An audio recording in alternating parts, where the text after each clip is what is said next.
Welcome po sa programa ng Power Tonight with Elvira. I'm sure marami na po kayong episode na tutunghayan tungkol po sa 51st International Eucharistic Congress kung saan po mga bishop, mga cardinal at mga lay po ang ating mga guests. Ngayon naman po, kakaibang episode ang matutunghayan ninyo kasi po isa po sa importante dito sa Eucharistic Congress ay tungkol po sa mission. Kaya masaya po ang aming programa. Pinanulakan po kami ni Bishop 𝗨𝗶𝘄𝗲𝗿 ng Diocese of Baguio to talk about it dahil po he belongs to 𝗨ощ𝗶𝘄𝗲𝗿. Bishop, thank you so much for coming over, no? Na at least, na first time namin po kayo mai-interview. Natuwa po ako kasi kanina habang nag-uusap tayo, minention mo na you belong to the congregation of 𝗨ощ𝗶𝘄𝗵. It's a religious congregation, di ba? And 𝗨ощ𝗶𝘄𝗵 is really very well known for its missionary charism. Tama po? Opo, missionary congregation. We will start because we would like the televiewers to know more about you, you know. So, sino po ba ang nag-impluwensya sa inyo to become a priest? Mahirap po sabihin kung sino o ano ang naka-udyok sa akin na magpare. Kasi po, mahilig ako sa gawain ng simbahan. Bata pa lang ako, mahilig ako magsisimba at mag-serve as altar boy. Grade 2, grade 3, grade 4, grade 6, hanggang sa high school. Lagi akong nasa simbahan. Kasama-sama ko yung mga pare, mga sisters. Member ako ng Eucharistic Crusade. Okay. Pinag-uusapan ang misa at ang sacrifice for people. Yun, sana'y gusto ko po yun. In fact, sa lahat ng aking sinasabi ko, iisa lang ang aking award. Ditong pag-aaral ko sa elementary at high school. The award is called 𝗍 Maria Cross Award. That is having served many, many masses in the early morning from elementary through high school. Saan po ito nangyari? Doon sa Holy Family Church po, dyan sa St. Vincent, dyan. Dito sa Manila? Sa Baguio po. Sa Baguio. So all the way taga Baguio po kayo? Opo, ako ay pinanganak sa Baguio, lumaki ako sa Baguio. Okay. Ang mga parents ko, Kapampangan sila. Okay. So, nag-migrate sila from Opo. Pampanga to Baguio. So, you know, because you mentioned na maliit ka pa, anong age ka noon nung nagkaroon ka ng interest na... Lumagpare? Opo. Before graduation, bali. Kasi nagkaroon kami ng recollection sa 4th year. Pinasulat kami ni Father kung ano binabalak namin after high school. Kung Okay. ano sinulat ko. Opo. One of which, sinulat ko doon to be a missionary. Pero question mark. Oo.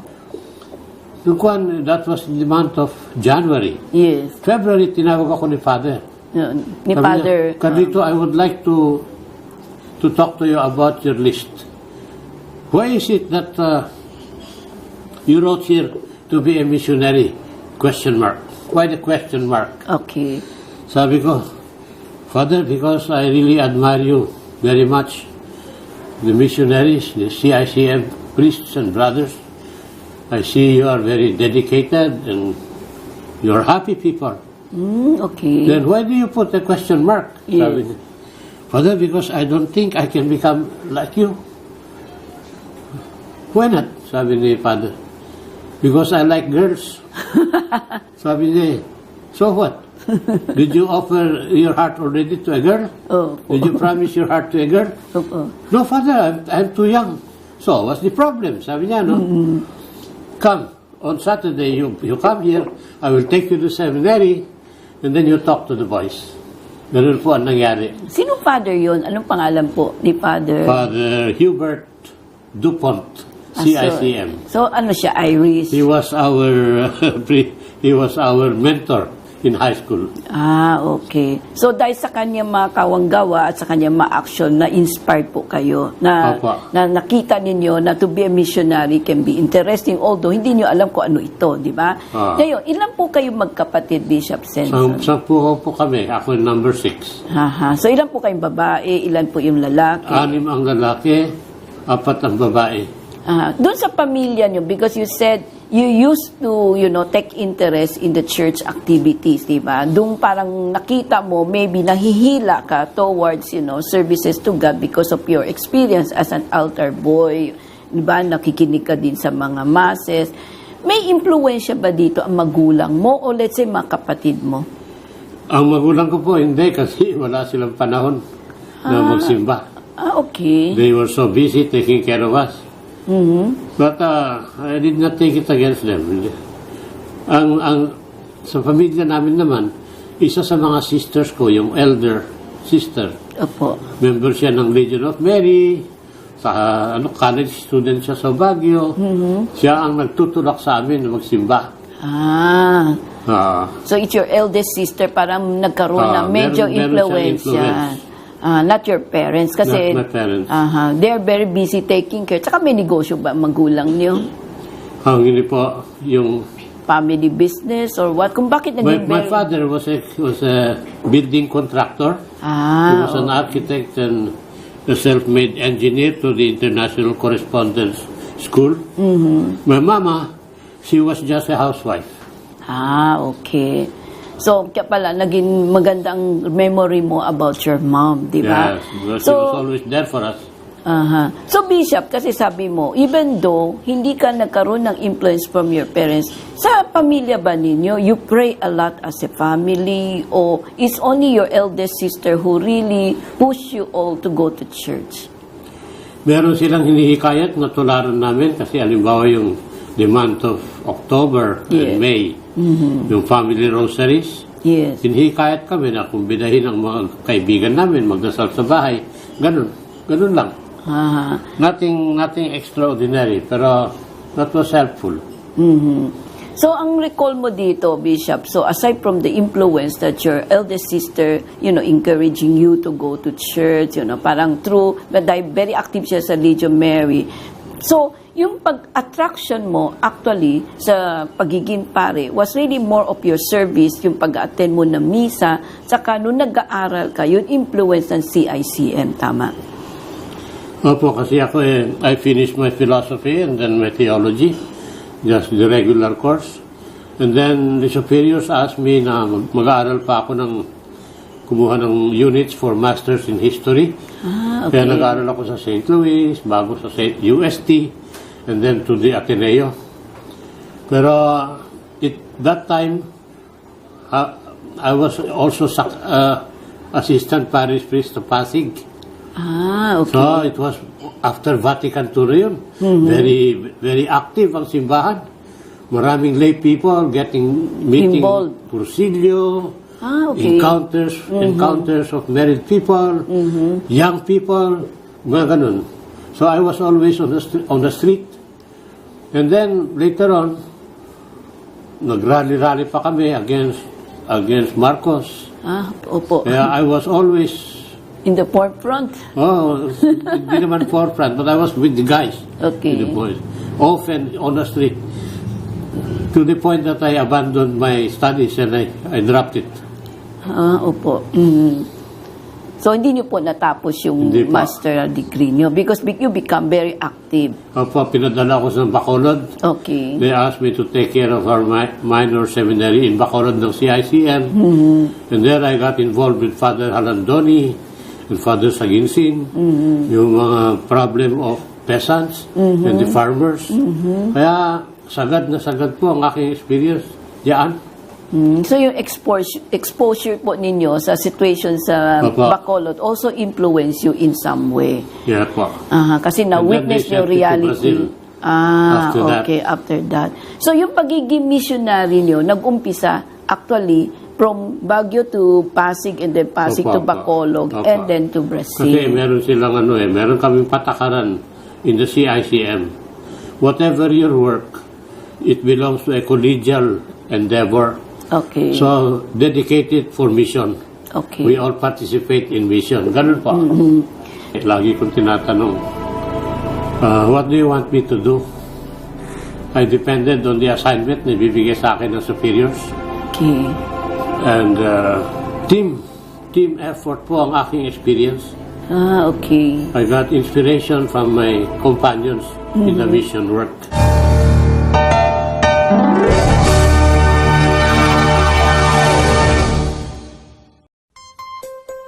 R is now at Radio Bandido, an informative program that tackles all issues concerning all walks of life, delivering hottest issues and events, with health consultations on air and a lot more, with your host veteran newsman, 𝗣ποι𝘄𝗲𝗿, and master entrepreneur, 𝗨𝗶𝘶𝗄𝗏. Double R sa Radio Bandido, every Saturday from 10 to 11 a.m. You can catch Double R on 𝗍𝗏𝗃 8:10 a.m., Radio Bandido TV channel 224, TV Plus boxes, and streaming live on Facebook/𝗍𝗏𝗃 8:10 a.m. and YouTube channel 𝗍𝗏𝗃 8:10 a.m. Radio Bandido. Welcome the newest addition to our lineup of explosive anchors. A veteran broadcaster, a sports news anchor, race car driver, columnist, and reporter. 𝗨ih𝗶𝘶𝗵 and his program Free Spits. Free Spits, a parody of free speech, a right we always abuse. Free Spits, freewheeling discussions, no holds barred. Free Spits, the real sentiments of the Filipino people. Free Spits and 𝗨ih𝗶𝘶𝗵, Monday to Friday from 5 to 6:30 p.m. on Radio Bandido TV, channel 224 Sky Cable, TV Plus boxes, GMA box, and all DTT boxes. Also heard on 𝗍𝗏𝗃 8:10 a.m. Also seen on Facebook/𝗍𝗏𝗃 8:10 a.m. and YouTube channel 𝗍𝗏𝗃 8:10 a.m. Radio Bandido. Bangon na! Tanghali na! RJ na!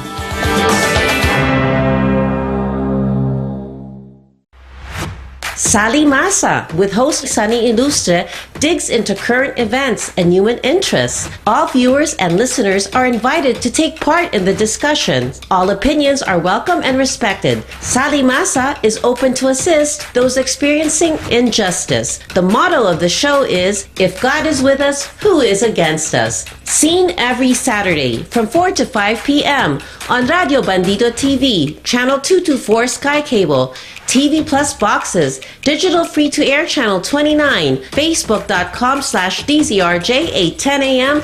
or on YouTube, channel 𝗍𝗏𝗃 8:10 a.m. Radio Bandido.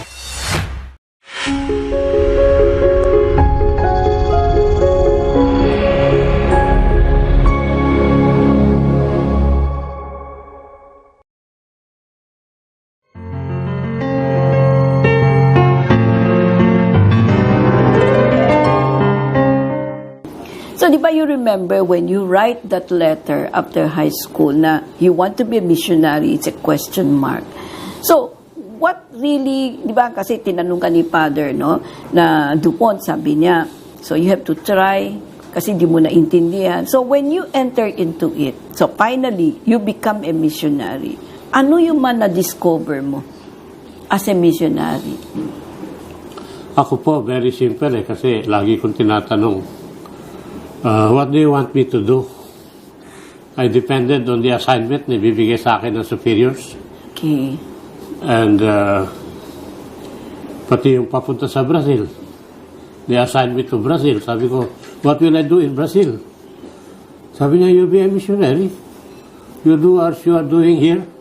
You join the team and you organize whatever it is needs to be organizing there. Pag ganun po. So, team effort po ang aking experience. Okay. I got inspiration from my companions in the mission work. Okay. So, dito sa Brazil, ilang taon po kayo doon? I was 34 years old. And then, ilan years po kayo nag-service as a missionary? 9 years po. Ang taga sa Rio de Janeiro. Saan po particular sa Brazil?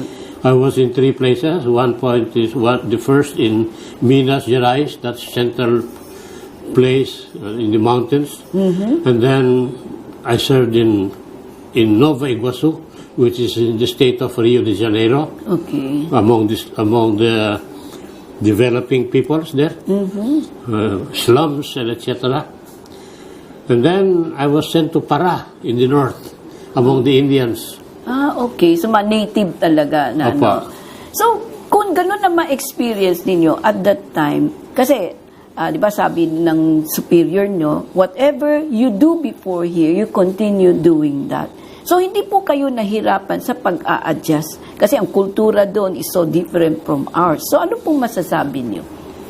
Hindi po ako naharapan dahil po yung salita nila madaling pag-aralan. Yung Portuguese na yun. Opo. Because I spoke already Spanish. And so the Portuguese, I enjoyed learning it. Okay. And everywhere they just spoke Portuguese. Kaya hindi po ako masyado nahirapan. At saka, we were also teaming up with lay people. Okay. Ang gagaling ng mga lay companions sa apostolate. So, anong pagkaiba ng lay companion sa inyo na sabi nyo, teamwork kayo? In what way na ang ganda ng samahan ninyo? Ano ba yung mga pinagsasamahan ninyo na you really work together, you were in commune with one another and also with God the Father? Kasi meron silang elements of what they call awareness. Awareness building Okay. ng mga tao. Okay. So, matindi sila doon sa Brazil. During the time I was there. Ang gaganda ng mga methods nila on creating awareness among people and collaboration. Okay. Na hindi ka nagmamadali. You take the rhythm of the people. Mga ganun po. So, in short, you adapt to the culture of the people of that country. So you don't impose, no? Na ito yung sa aming bansa, ito yung sa Ireland, na dapat kung ano yung pinag-aralan nyo, yun na hindi pala. So ang nangyari dito, you go along with the tide. Tama? So dito ngayon, kasi siyempre, medyo dito sa Bacolod during martial law, you said you were really very active, no? Tapos napadala ka sa Bacolod and you were influenced by also the Father Halandoni na alam po natin, isa din po sa naging aktivista. So yung na-witness mo ba yung nangyari no martial law, yung sa among the peasant, andun din ba, nangyari din ba yun sa Brazil na for you to be able to understand the situation, to adapt easily? Nakatutuwa nga dun sa Brazil na yan Kasi nung dumating ako ron, sabi ng mga Brazilians, what are you doing here? Opo. You should go back to your country. Why? Look what Marcos, your president, is doing. This was what they were doing to us in Brazil. Okay. We had martial law here, and it was very bad. You go back to the Philippines, sabi sa akin. Yun na-advise ng mga tao o ng mga pare? Yung mga tao. Talaga? So they were under martial law then at that time or under military dictatorship? By the time I arrived there, wala na yung martial law nila. Natapos They were na. back to democratic purposes na. Okay. And principle of life. Nagbobotohan na. Ganun po. Okay. So may democratic process na at that time. Okay. So di ka nagulat nung sinabi nila umalis ka na dapat, di ba, na-experience na nila yung do you think it's more challenging for you na you stay behind? Actually, even when I was still in Belgium, waiting for my visa to go to Brazil, kasi yun po ang ginawa ko The embassy here told me, you can go to Belgium and wait for the visa there. We will send it to you wherever you are. Opo. Kasi pumunta ako sa Belgium, ang narinig ko doon from the 𝗨ici𝗶𝗵 missionaries. Okay. Yun, sabi nila, what are you going to do in Brazil? Yes. You should go back to the Philippines. Pati sila din, Oh. Because mission is done. Sabi niya. You let the Brazilians take care of themselves. Okay. You go back to your country and take care of your people. Ano na sinasabi? I think it's a very deep question. It has all to do about personal search for meaning and freedom. Okay. Ang lalim niya. Lalim ka, mahirap sagutin. Oo, mahirap po.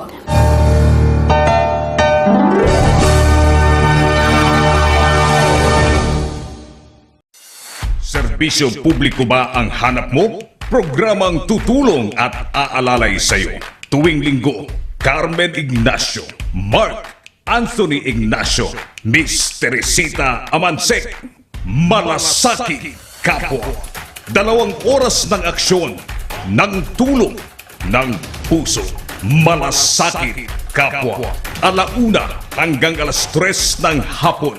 Malasaki Kapwa. Mapapanood at mapakikinggan sa DZRJ 8:10 AM sa Radyo Bandido TV, TV Plus Boxes, Sky Cable Channel 224, Digital free-to-air Channel 29, Facebook.com/DZRJ810AM at sa YouTube channel DZRJ 810 AM, Radio Bandido. Malasakit Kapwa. Aksyon, tulong, puso, Malasakit Kapwa. Good News Pilipinas with host Francis de Guzman is advocacy in action, which brings to you exclusives to enhance life's values that really matter. This program also brings forth guideposts on scriptural truths, giving hope to nations. Watch and listen on Radio Bandido TV every Sunday from 12 noon to 1 p.m. on Channel 224 Sky Cable, TV Plus boxes, digital free-to-air Channel 29, DZRJ 810 AM, Facebook.com/DZRJ 810 AM, and YouTube channel DZRJ 810 AM, Radio Bandido. Join Arnel Doria as he explores the world of travel, transportation, road safety, and the environment. Tune in to Good Trip every Saturday at 1 to 2 p.m. on Radio Bandido TV, Channel 224 Sky Cable, TV Plus boxes, digital free-to-air Channel 29, Facebook.com/DZRJ 810 AM, and YouTube channel DZRJ 810 AM, Radio Bandido.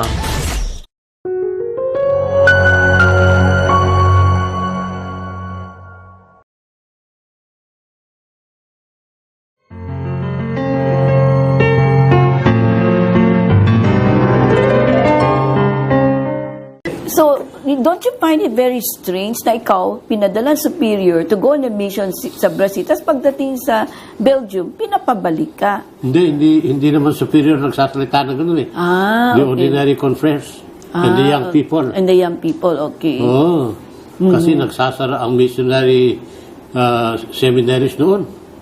Wala na. Wala na. Sayang naman. Bakit kaya na sa tingin mo hindi nagkakaroon ng vocation call at that time? Kung sa tingin mo ang missionary charism ng CICM napakaganda. There was a time. Ewan ko po. We are still analyzing it. Kasi napagod yata. Napagod yung somewhere along the line it did not click.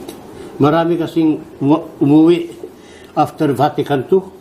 This was a big revolution in the church. So affected. I am ordained in Vatican time. Okay. 1965. Opo. For full implementation of the decrees of Vatican II. Maraming pare nagsisialis. May mga kasamahan akong missionary sa Pilipinas, nag-aasawa. Mga pare. Okay. So, na-disenchanted ang young people sa Belgium. That's the reason why until now they couldn't, parang They don't. yeah, they're well, not no more. picking up. Parang they're not picking up because of the result of Vatican II because all these priests went out. Bakit sa tingin mo, Bishop Censo, na instead na gumanda ang Vatican II para ma-deepen ang ating faith, bakit ang mga pare na supposed to be, sila yung dapat tinitingala na umaalis? So that means to say their faith is not as strong. Or are they really confused? They don't know what is their role. I don't know. I think it's a very deep question. It has all to do about personal search for meaning and freedom. Okay. Ang lalim yan. Ang lalim kaya mahirap sagutin. Mahirap po. Napaka-inspiring po ang sharing sa atin ni Bishop Carlito Censo ng Diocese of Baguio kung saan po nakita natin na ang pagiging server niya sa simbahan, ang pagiging active po niya sa simbahan, siya nag-impluwensya sa kanya sa maging pare. At talagang na-attracted po siya dun sa ehemplo ng kanilang superior na si Father Dupont kung saan po yung dedication niya bilang missionary at siya po nag-udyok sa kanya to see ano ba itong misyonero, di ba? At nakita niya at na-realize niya na talaga to be a missionary is really in line with what the Holy Spirit wants in each one of us, di ba? At hindi naman po siya nagsisi kasi dahil nakita niya na lahat po ng kabataan ngayon, even among the family, kailangan po talaga i-guide natin at sa kanyang pagiging misyonero, not only here in Baguio, in Pasig, in Bacolod, even in Brazil, although it's very turbulent at that time, pero pinursige niya at marami po siyang natutuhan. At kahit po sometimes hindi po niya masagot yung mga question, bakit umaalis po ang mga pare sa Belgium, but still, he really stick around. And I think he's going to celebrate his 75th anniversary, no? Bishop, tama ba yun? For next year. Kasi doon mo makikita kung ang faith ng isang pare o ng isang laigo ay napakalalim. Kahit ano pong challenges o ano pa pong ang mangyari sa paligid niya, he will always be there to serve God. Kaya sana nagustuhan po ninyo episode namin, itutuloy po namin ang magandang talakayan sa part 2 po sa susunod na linggo. Dito po sa programa ng Power Tonight with Elvira.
Fierce, fast, and on the go.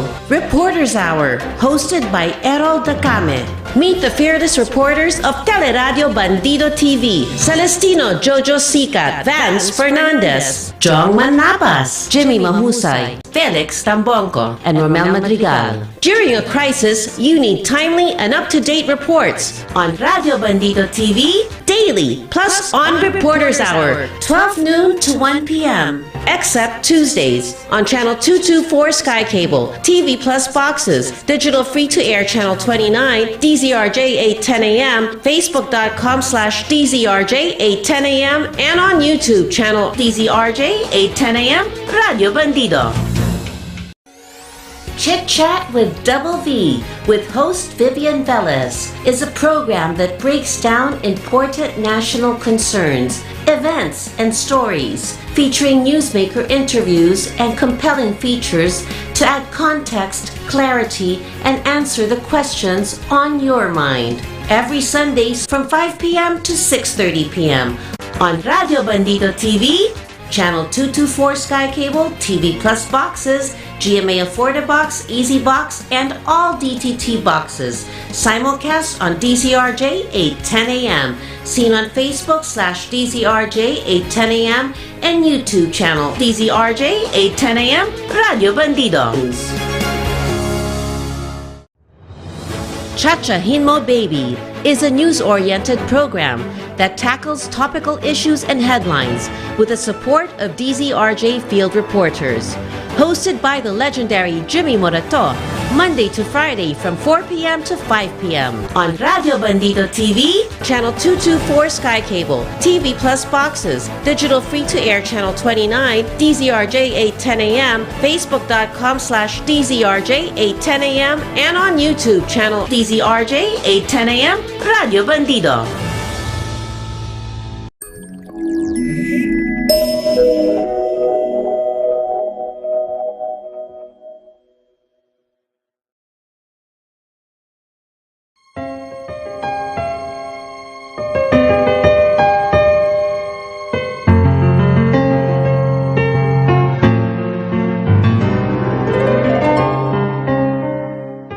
Welcome po sa part 2 ngayon ng programang Power Tonight with Elvira, kung saan po nakasama po natin last week walang iba kundi si Bishop 𝗨𝗃𝗃𝗵 ng Diocese of Baguio. At ngayon po, magandang pag-uusapan namin kasi na-impluwensya po dito yung pagmamahal niya bilang isang misyonero. At yung kasama natin na magpapatibay kung bakit kahit po tayong laigo ay pwede maging misyonero ay walang iba kundi si Crispina Matib, no? Siya po ang treasurer ng isa pong pinounded nila is called Matthew 27.55b Association. Together with 𝗘𝗹𝘃𝗵, siya po ang katekista ng grupo, no? Bishop Senso, welcome back po dito sa Power to Unite with Elvira. Napakaganda po ng ating discussion last week kung saan po talaga pinagtibay mo yung attraction mo to be a missionary was really in full effect and in full force, di ba? At kung ano man yung na-experience mo during martial law, no, from Baguio, you were sent to Pasig, and then you become very active, tapos pinadala ka pa sa Bacolod, na alam natin, ang Bacolod at that time was really a center of, really, di ba, na pinag-uusapan talaga. And you were also influenced by Father Halandoni. After that, you were sent to Brazil, di ba? Pero bago natin ituloy, itong 𝗨𝗶𝘄𝗵 stand for Congregation of Immaculate Heart of Mary, di ba? So napaka-importante pala ang role ni Mama Mary sa prayer life niyo. Totoo? Opo. At ngayon, Bishop, kasi siyempre, yung ano man yung na-experience mo, di ba? You know already where you stand. Di ba? So yung ano yung, di ba? 9 years ang sabi mo, you stayed in Brazil, 9 years. Although, nagugulat ka na pinapabalik ka dito because these people, you know, in Brazil, even in Belgium, were saying that your country needed you. Yung mission mo is more effective in our country. Pero that didn't deter you, di ba? Tinuloy mo pa rin. And I think your beautiful experience there helped you to be in Diocese of Baguio. So, kailan po kayo naging obispo ng Baguio?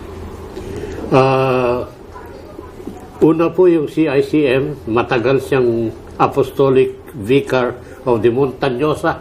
Buong Cordillera po yun. Si Bishop Bracer. Okay. William Bracer. He became a bishop 1948 hanggang 1990, ganyan. Ang tagal, opo. And then we had Bishop Madangeng, a native of the place, of the Montañosa. Then we have Bishop Dalis. And then we had Bishop Ernesto Salgado. Okay. Ako po ay ika-5. Nung naging obispo ka na ng Baguio, that was when? 2002 po. 2002. Pero may kwan po yan, may introduction. Opo. Actually, ginawa akong obispo para sa Tabuk, Kalinga, Apayao. Okay. So I was made bishop there in 1992 hanggang 2002. Okay. Bago inilipat ako sa Baguio. From 2002 hanggang ngayon po. Hindi ba mas challenging sa Tabuk? Kasi yung culture na when they kill each other, yung revenge, ang cycle of revenge is very active in Tabuk until now. So parang blessing this guy siguro ang paglipat sa iyo sa Actually, Baguio. they have different kinds of challenges, but they are both challenging. Okay. Po kasi sa Kalinga, Apayao, ang pinag-uusapan is respect for the other tribe. Okay. How to keep the peace with their system. Okay. Yung budong system nila, Yes, yung budong. peacemaking system nila. Okay. How to unite people after something that the community desires. Okay. Kaya usap-usapan yan. Dialogue. Something I do not see in Baguio. Okay. Ang Baguio kasi, ang nagkahari, itong gobyerno. Wala na yung native. Dialogue. Hindi dialogue eh. Consultation. Yung style ng politician. Local. Very local ang local dating. politicians. Pero, and there is no unity among the people. Samantalang sa Kalinga, Apayao, they can call on their culture. The cohesion of their culture. Atin to, this is our land. Okay. Mga ganun-ganun. Sa Baguio, kalat. Kaya kanya-kanyang problema po yan. So, yung isang sabi mo maraming challenge. So, yung pagbibuild ng seminary, I think is your desire, no? Nagkaroon ka isang desire na sana yung vocation call maparami ang mga seminaryan. Kasi you were young when you were attracted to join, you know, 𝗨𝗶𝘄𝗵, di ba? So, yun din ang desire mo. Sana yung mga kabataan ngayon, yung mga youth ngayon, lalo na doon sa Baguio, makabalik. But the most important is to have a place, to have a house or a home where they call you seminary. So, that's the reason why, Bishop, because of your desire to build a seminary, tapos na po ba? Hindi pa? Itong seminary. Yung mga seminars, Hindi po, that's ongoing. Ongoing. So, kaya dito po yung dalawang guest natin, Bishop, because ang laki pala ng tulong nila, no? Si Crispina at What si is Thelma. unique here po is these lay people, they feel for our seminarians. Okay. Kung meron problema yung mga seminarista natin sa financial, Okay. dapat, sabi nila, they should not suffer too much. We'll help. So they got organized. We say Mass every Sunday dun sa Maharlika nila, Okay. where they are holding their shops. And then they motivate the people to contribute with their collections, Okay. Mass stipends, collaboration to pray for seminarians po. Ganun. So maganda. So tanungin natin ngayon si Crispina. No? Crispina, you are the treasurer of this group na sinasabi nyo, Matthew 27.55B Association. Ilan pong miyembro ito? We started with only, we were 10 women. Okay. Sa Palengke, sa Maharlika, and we are all women. So Ganun lang babae kasimple. lahat. So 10. Tapos lahat kayo stall owner sa palengke. Mga vendors actually. Mga We're vendors. So what made you, who really established this association? Sino po nagpasimula nito? At bakit naisip mo, in your case, bakit naisip nyo na to join and to make it into a nice organization? Honestly speaking, mga pare ang nakatulong sa akin para makapag-aral ng high school as working student. And si Bishop ang panglima. Siya lang ang Pilipino, mga foreigner yung mga nauna na apat sila. And then, nung tinuruan kami, very civic-minded kasi si Bishop. And serve without any expectation or at least maglingkod ka. And natuto kaming mangarap. So talagang nag-aral ako ng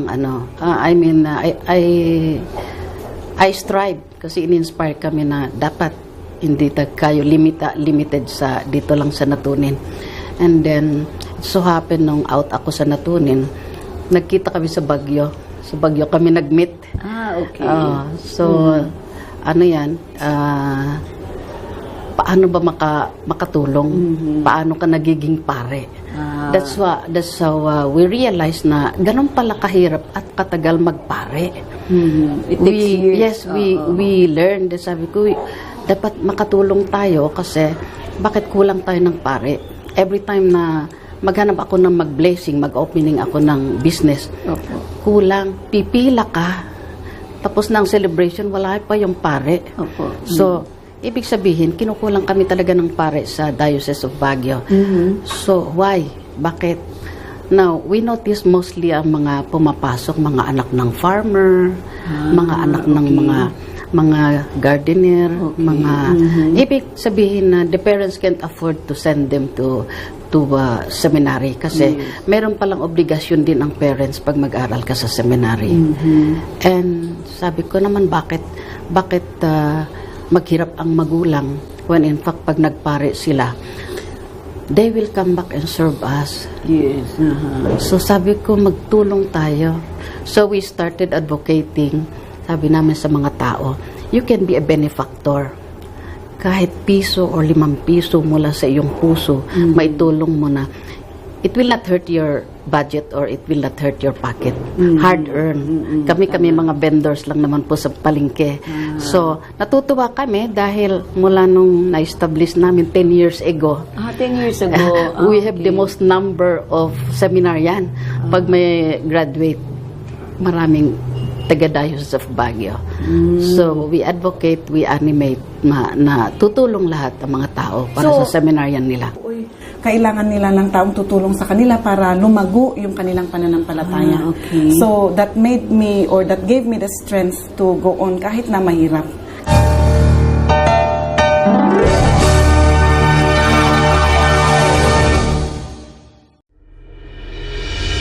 May problema ka ba sa asawa, kaibigan, katrabaho, boss o negosyo? Tanong mo, sagot nila attorney. Mag-PM lang ng inyong problema at sasagutin iyan live ng abogado ng bayan na sina attorney 𝗣𝗶𝘄𝗏𝗏 at attorney Carlo Nicolas. Libreng payo ng abogado mula kina attorney Nikki at attorney Carlo. Ang Buhay at Batas ay isang programa na nagsasanib ng samut-saring mukha ng buhay at iba't ibang aspekto ng batas. Sabi nga nila, ang buhay ay parang batas. Paminsan mahirap, pero may abogadong tutulong sa'yo. Watch them every Tuesday from 12 noon to 1 p.m. On Radio Bandido TV, Channel 224 Sky Cable, Free to Air Channel 29, TV Plus Boxes, DZRJ 810 AM, Facebook.com/DZRJ 810 AM or on YouTube. YouTube channel DZRJ 810 AM, Radio Bandido. Contra Birada is back on Radio Bandido TV, simulcast on DZRJ 810 AM. Hosted by former spokesperson and chief legal counsel of President Rodrigo Roa Duterte, attorney Salvador Sal Panelo. Watch and listen as he talks about the latest news topics and events. Monday to Friday from 1 p.m. to 2 p.m. on Sky Cable Channel 224, all DTT boxes, Facebook.com/DZRJ 810 AM, and YouTube channel DZRJ 810 AM, Radio Bandido.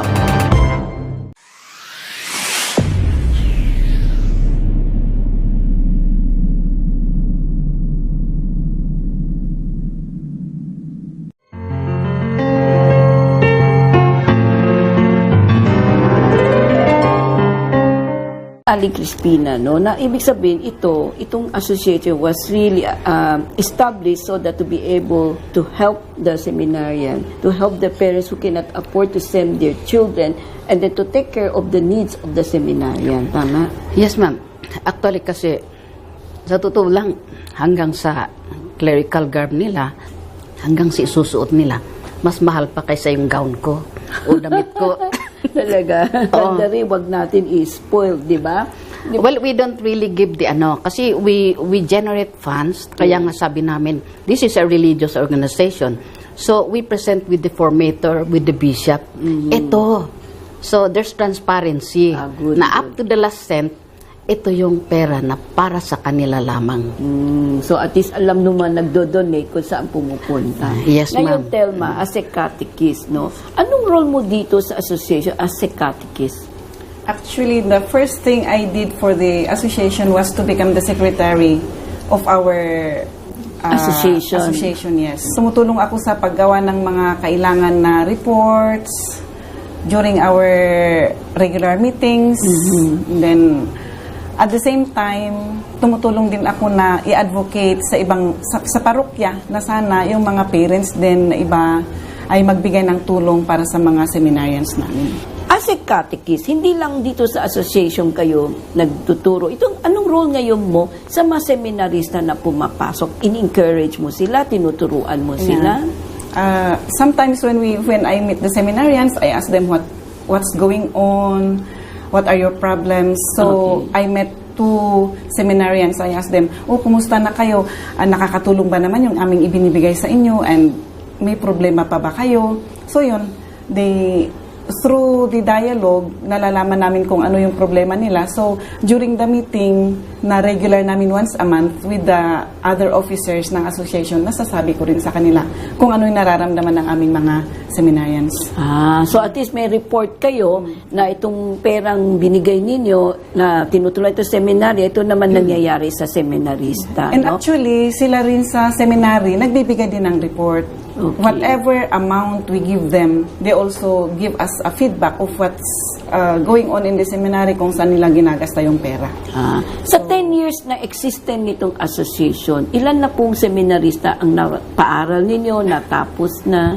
It's not really pinag-aaral namin yung seminarians kasi what we do is yung tulong na ibibigay namin ay kunti lang, yung mga personal nilang gamit, yung mga books, yung kailangan nila. Yung tuition fee, we do not pay. So the personal parents, needs.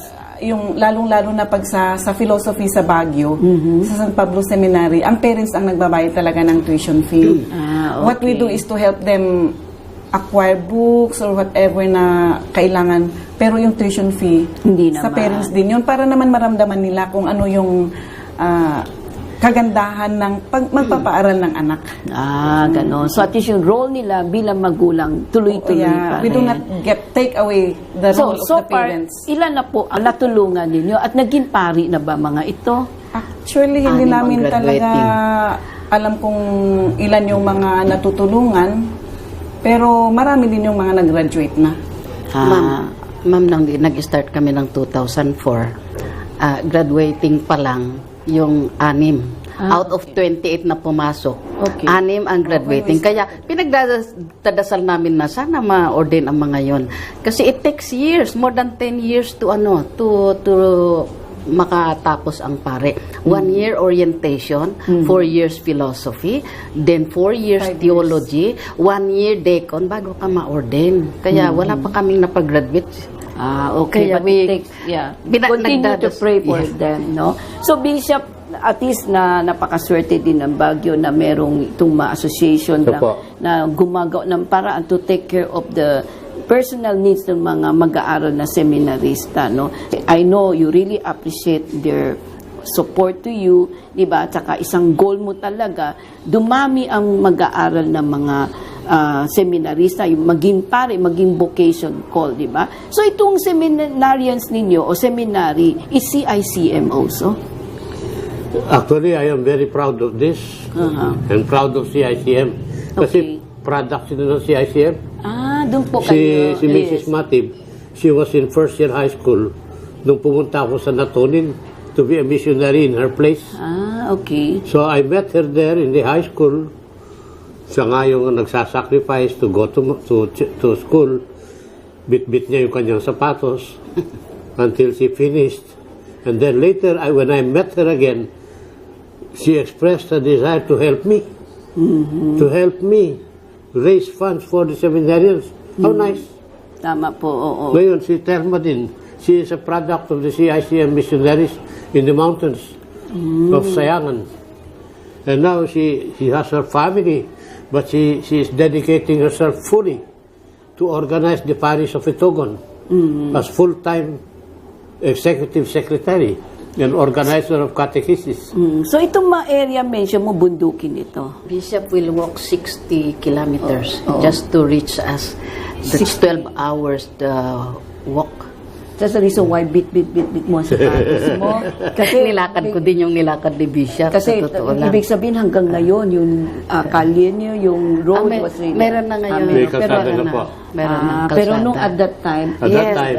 okay. So maganda kasi, based sa story ninyo, yung hardship, yung pinaghirapan ninyo, in-appreciate nyo, tama? So ano pa yung nagtulak sa inyo to serve the church? Nung nagturo ako as a catechist elementary school, every year sabi ko, this is my last year. Next year, I will apply as an English teacher kasi yun nga yung aking talagang natapos. Apo. Pero nung nakikita ko yung pangangailangan ng mga bata sa elementary school, at saka yung ano talaga na yung ibinibigay nila na respeto sa isang katekista, parang sabi ko, uy, kailangan nila ng taong tutulong sa kanila para lumago yung kanilang pananampalataya. Okay. So that made me, or that gave me the strength to go on kahit na mahirap. Kahit maliit ang sweldo, Yeah, no? oo. Minsan wala pang sweldo. Alam ko, ang katekista talaga, para misyonero din yan. Sa akin, may regular na sweldo. Although hindi malaki, pero at least meron. No? Pero yun nga, I have my children, no? I have a family to sustain also. Pero yun nga parang, yung pagmamahal ko sa Panginoon, sabi ko, oh, bahala ka na. Tinawag mo naman akong magsilbi sa iyo through these people in your church. So, ikaw na ang bahala sa akin. And totoo naman, kahit nasabihin ko na hindi naman malaki yung aking sweldo, pero I think God is providing me what I need. We have to pray and we really have to serve. Lahat po para sa Diyos. Kasi lahat po ng biyaya galing sa Diyos. So you have to share also, and you have to share your talent, your treasure, and your time.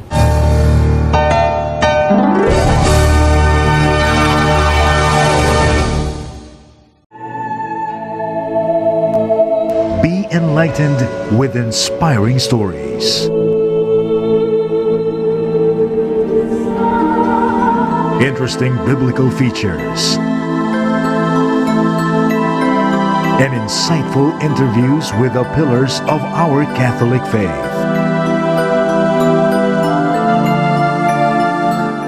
Power to Unite with Elvira. Pagputok ng umaga, magkakaganap na balita, iraratrat na! Kasabay sa inyong almusal, mga impormasyong ilalatag na Radyo Bandido Balita sa telebisyon, radyo at online media. Mga isyong pambayan, malalaman nyo na. Radyo Bandido Balita, Radyo Bandido Balita, kasama sina 𝗨𝗶𝘄𝗶𝗵 at Jimmy Mahusay at ang mga veteranong tagapag-ulat ng himpilan. Radyo Bandido Balita, Radyo Bandido Balita.